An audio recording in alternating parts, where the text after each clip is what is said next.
few days ago, I brought you a story out of Maryland in regards to DaCara Thompson, who went missing on August 22nd after she told her dad she was leaving home to put gas in her car in a gas station in Lanningham, Maryland. However, her 2013 Ford Edge was later found abandoned in Hyattsville. Today, the authorities have made an update that the body they found has been confirmed to be that of DaCara Thompson. They also have made an arrest in the case. Police have charged 35-year-old Hugo Hernandez Mendez with her unaliving, revealing he is in the U.S. illegally and was freed by federal authorities after a DUI that he got just back in April of 2025. The Thompsons family's worst fear has now been realized after the 19-year-old body was identified, ending a frantic 2-week search that began when she left home to get gas. Authorities would have a press conference to give more details about what took place after DaCara Thompson allegedly got into a car of a man who then did the unthinkable. Good morning, everybody. Thanks for being here. My name is Brian Fisher, and I'm the manager of the Media Relations Division for the Prince George's County Police Department, and we really appreciate you joining us this morning.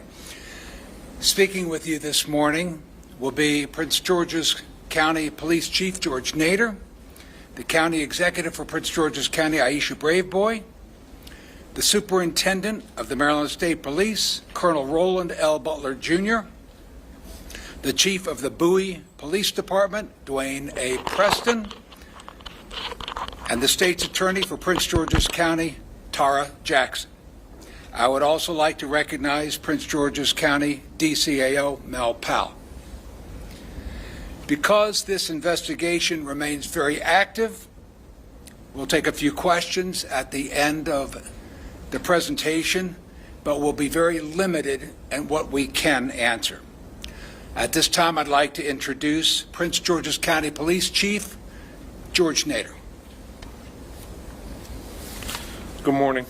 First, I'd like to thank members of the media for showing sensitivity during the reporting of this case. We know there were questions that you had and questions that we couldn't answer due to the investigation being ongoing. On September 5th, detectives from the Prince George's County Police Department's Homicide Division developed probable cause to present charges for the murder of DaCara Thompson. This morning, criminal charges were issued for first-degree and second-degree murder. The facts of the case: 19-year-old DaCara Thompson was last seen on August the 22nd. She was reported missing the very next day.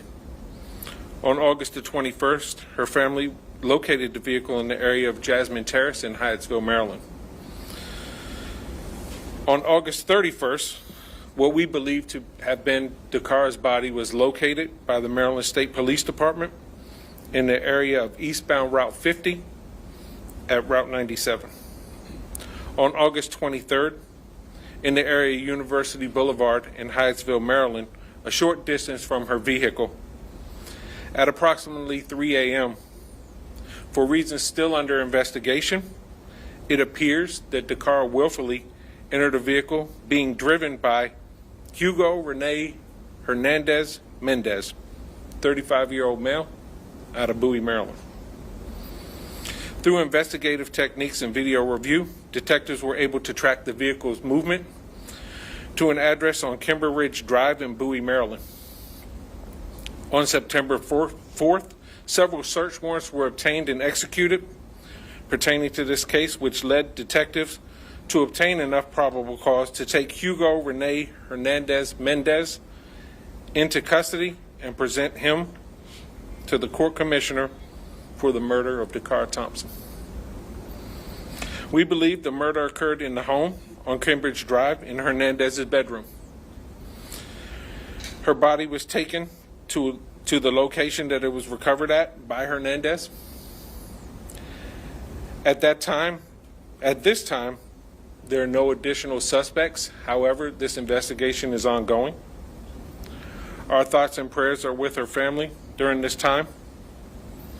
Detectives from the Prince George's County Police Department's Missing Persons Unit were quickly joined by the Prince George's County Police Department Homicide Unit, along with our law enforcement partners from Maryland State Police and the City of Bowie, who worked jointly and tirelessly to determine the facts of this case. Because the pre-existing relationships between our agencies, we are where we are. There's still a lot of investigative work to be done in this case, and we're asking members of the community or anyone that may have information about this case to contact us at 1-866-411-TIPS. Throughout this case, members at the highest level of our law enforcement agencies were kept abreast of every development, and cooperative decisions were made jointly. I have no words to express my appreciation for the Superintendent of the Maryland State Police, Colonel Butler, and Bowie's City Police Chief, Dwayne Preston, for their involvement. In addition to law enforcement involvement in this case, the highest level of our governments were kept abreast of this matter.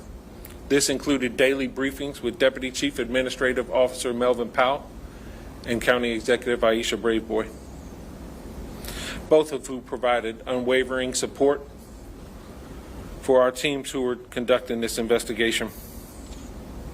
Incidents like this affect our entire community.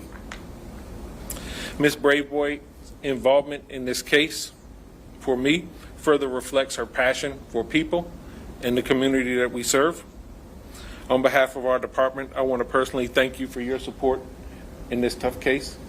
It meant a lot to me personally, and I appreciate it. At this point, I'll turn it over to County Executive Aisha Braveboy. Thank you so much. Thank you, Chief, and thank you to all of our public safety partners who are here with us today. But more importantly, I want to thank this community. When you found out that DaCara Thompson was missing, you answered the calls of her parents and her family to help find her, to locate her, because she means so much to so many. And so it is tough that we're at this point where the search is over and justice begins. I want to thank our superintendent. I want to thank also Chief Preston, the men and women of the Prince George's County Police Department and its homicide unit, as I have repeated numerous times as state's attorney, the best of the best. I want to thank you for closing this case quickly. And now we will hand this case over to our state's attorney, Tara Jackson, to seek justice. But I did want to reflect on DaCara Thompson, young 19-year-old graduate of St. Charles High School in Charles County. She was living with her father, and part of the reason she lived here is because she was working for nonprofit Prince George's as part of her service year option that she decided to participate in, and that this activity is sponsored by our Governor Wes Moore. So this is a young woman who dedicated part of her young life to serving others, And I want that to ring home to all of you that this is a good young woman who wanted to do good for her community. And now her community will stand behind her family as we seek justice for her. I will now turn the mic over to our Superintendent Butler. Good morning. On behalf of Governor Wes Moore and the entire Maryland Department of State Police family, I'd like to extend my deepest condolences to the family and friends of Ms. DaCara Thompson, a young life that was taken far too soon. Shortly before 5 p.m. on August 31st, troopers from the Maryland State Police Annapolis Barrack were dispatched to the area of U.S. Route 50 between Maryland Route 424 and Interstate 97 in Anne Arundel County for the report of a disabled vehicle.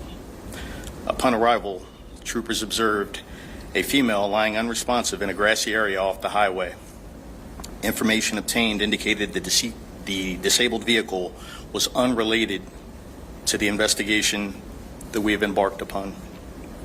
Investigators from the Maryland State Police Criminal Enforcement Division South Region responded to the scene along with state police crime scene technicians from our Forensic Services Division. They processed the scene. Shortly after, they contacted the Prince George's County Police. The Maryland State Police and the Prince George's County Police have been conducting a joint investigation into the death of Ms. DaCara Jackson. As additional information becomes available, I am sure the Prince George's County and the Maryland State Police will share that information with you. The circumstances surrounding her death still remain under investigation, so we will continue to answer those questions that we think the community and the family want those answers. Thank you. I'd like to introduce Chief Dwayne Preston from the City of Bowie.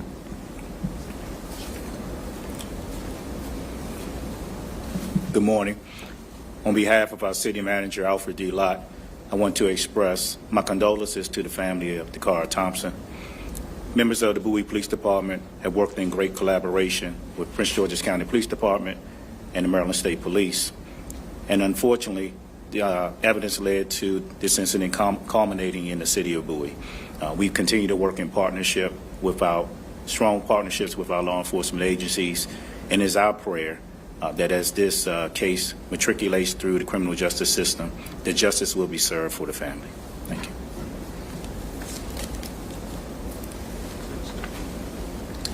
Good morning.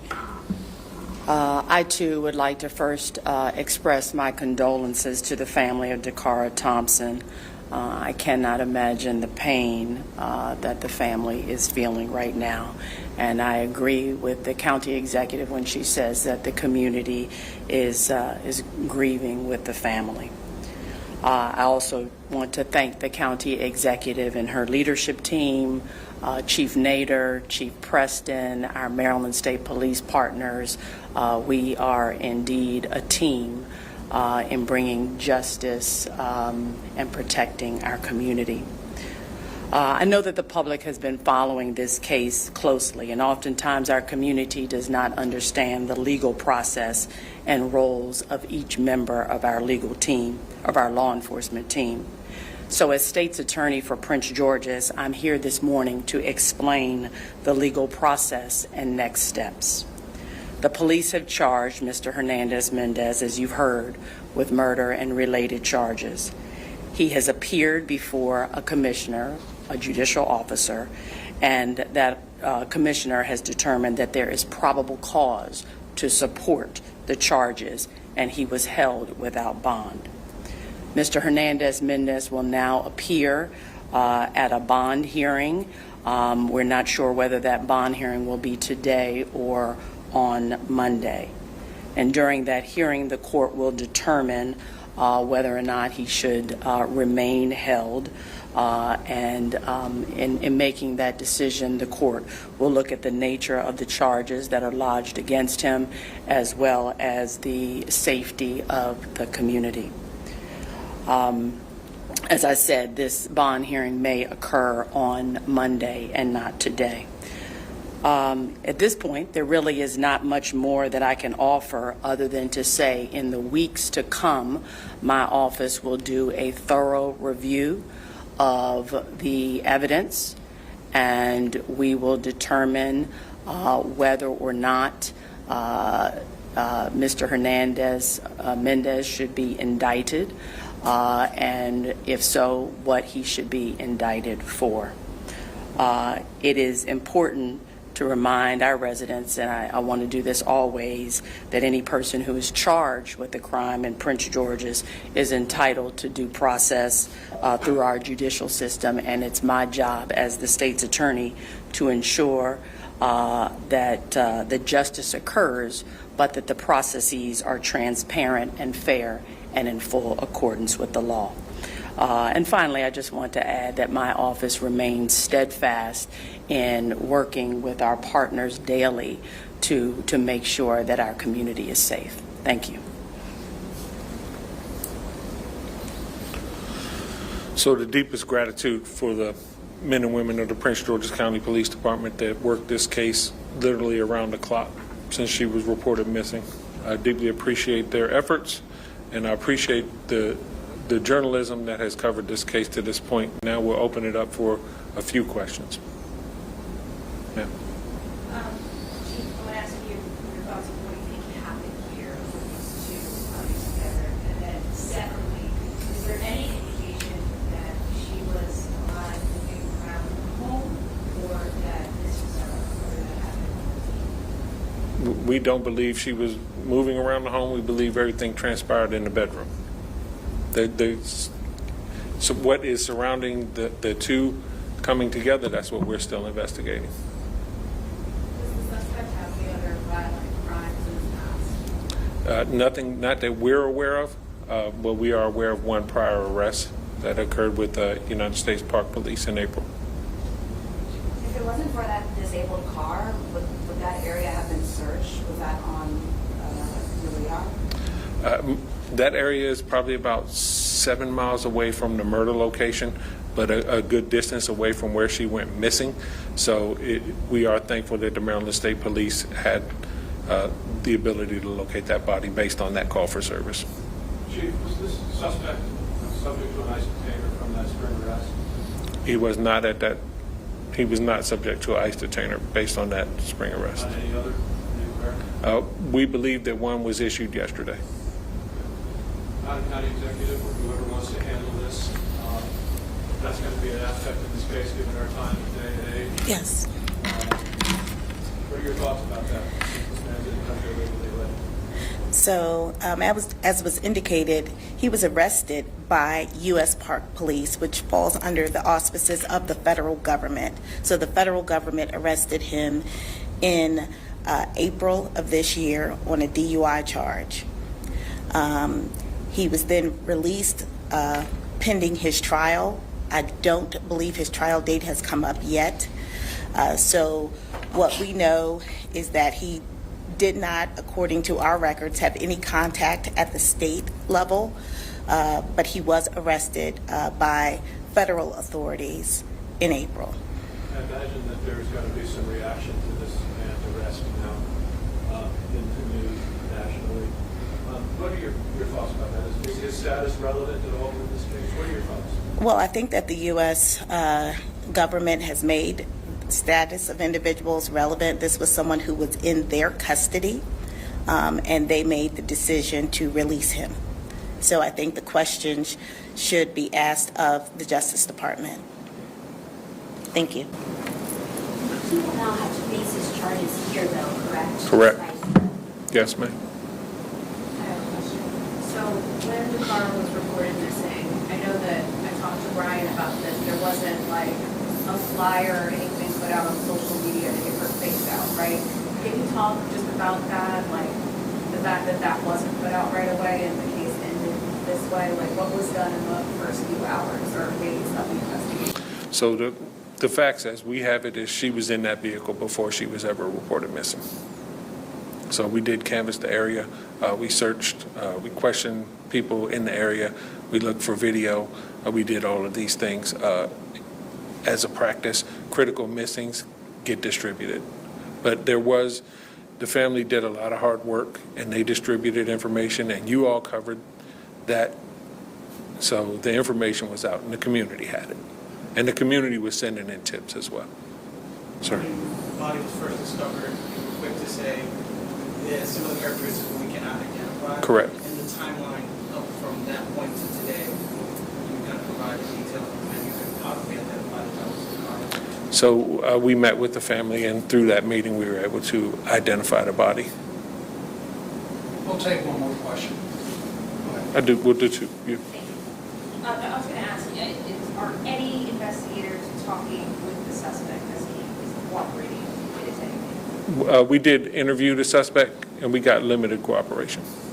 Can I just ask, and I want to ask this respectfully, any trauma to the body? We're not going to discuss the manner of death at this time. But thank you for your question. And thank you all. We really appreciate you coming up.